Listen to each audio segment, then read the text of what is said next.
What's up, palm enthusiasts? This week I am going to cover a common palm, but a good palm, especially in colder zones. So, you probably know this one, but I was originally planning on covering palms at Plantasia, which, if you're not aware, here in Western New York, Plantasia is our local springtime garden show, but I was very disappointed at the lack of palms that were, even though the theme was Gardens of the World, well, no one chose anything tropical, like not even South Italy. So anyway, I'm moving Trachycarpus fortunei up to this week.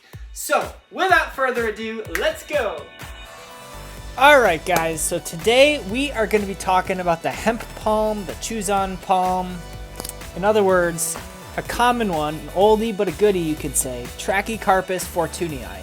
So Trachycarpus actually has a lot of different species that are quite interesting beyond the typical fortunei, most of them being beautiful. And so they're going to be native to sort of like China and Japan. I feel like they sort of overlap with the Chinese fan palm, and in fact there's one species that is going to be probably covered in the future that might be a better alternative or an alternative to Chinese fan palm.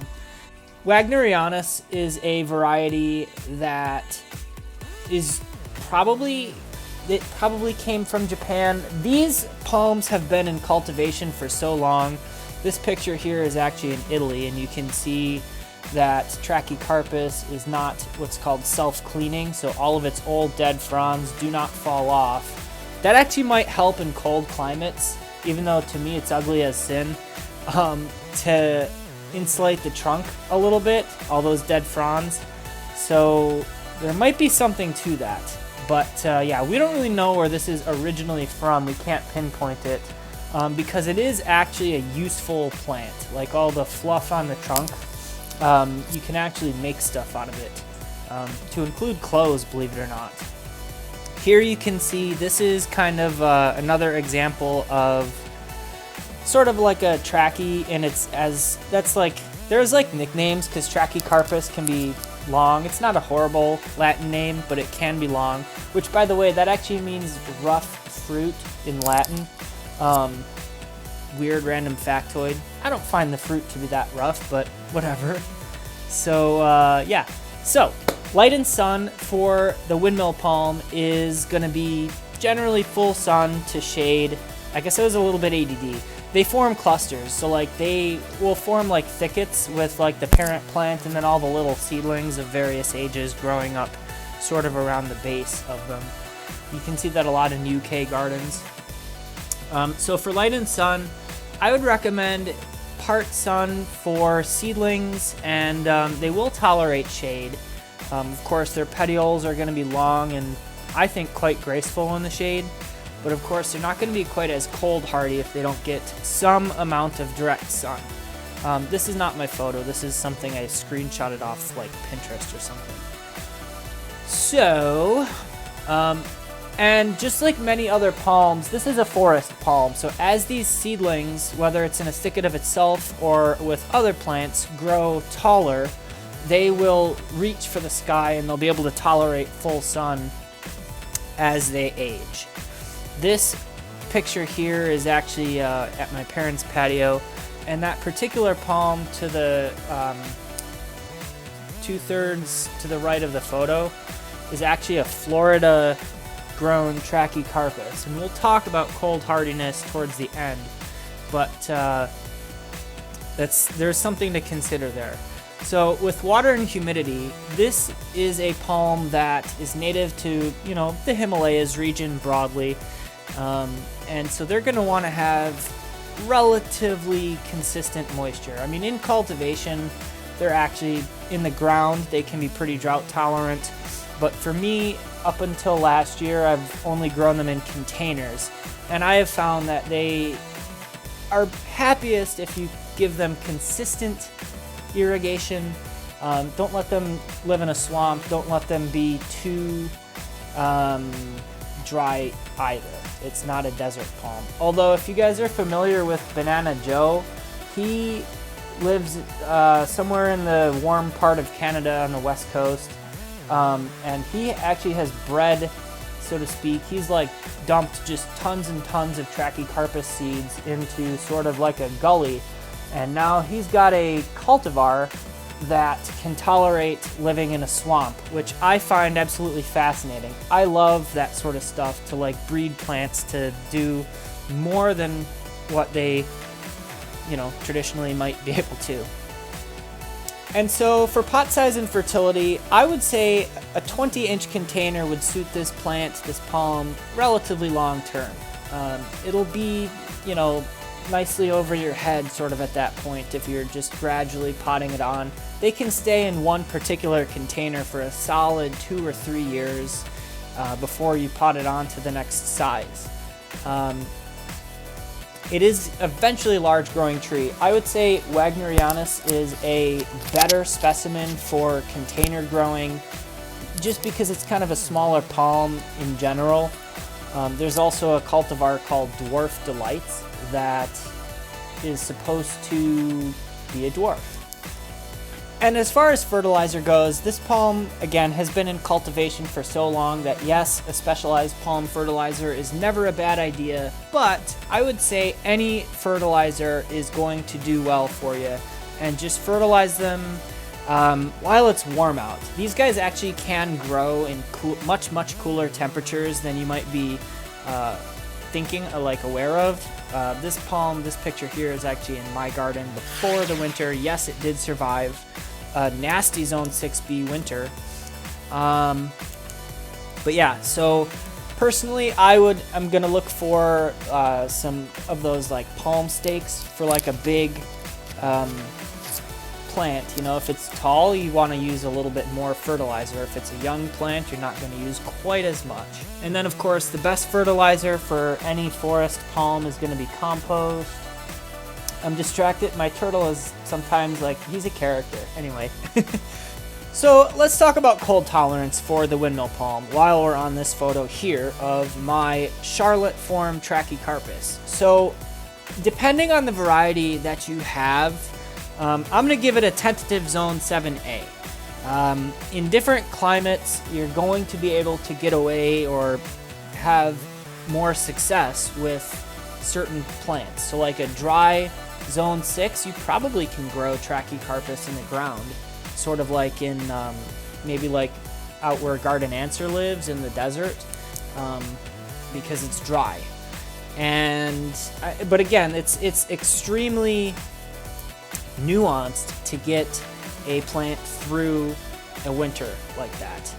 And that doesn't mean that you can have success for 10 years. In 1 year, you don't just have either a nasty winter, or if you're using like a cover, like a cold frame to put over it, that it doesn't blow off in a nasty storm, and then boom.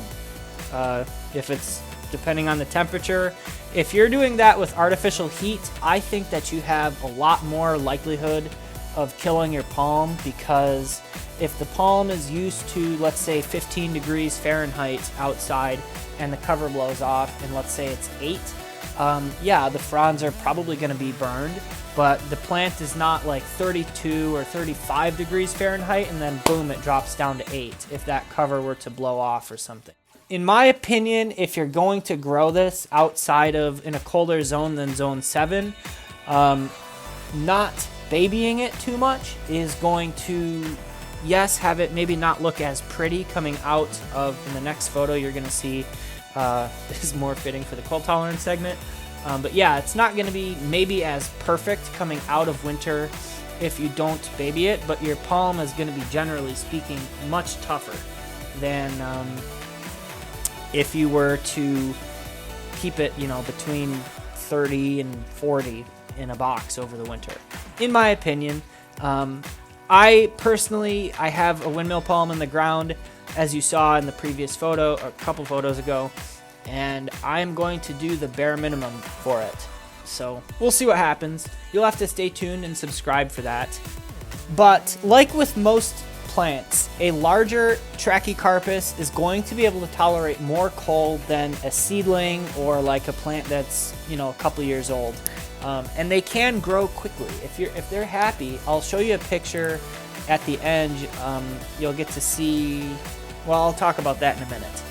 But yeah, so Trachycarpus fortunei is the hardiest trunking palm, sorry, had to interject, hardiest palm that we know of. So, you know, Mount Everest is in that region of the world and no one's conquered its peaks. Granted, I don't think there's palm trees growing on top of Mount Everest, but I think you get my drift.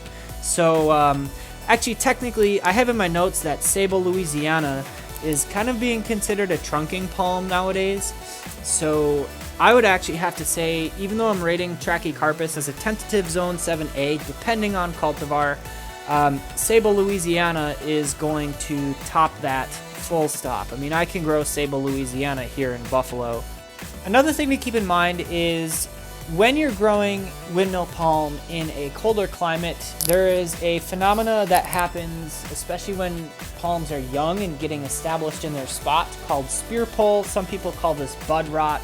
Totally a treatable condition. We've talked about it in the past, but that is a common thing that needs to be treated. And if you don't, what tends to happen is that meristem of the plant will rot. So just kind of be on the lookout for spear pull in colder climates.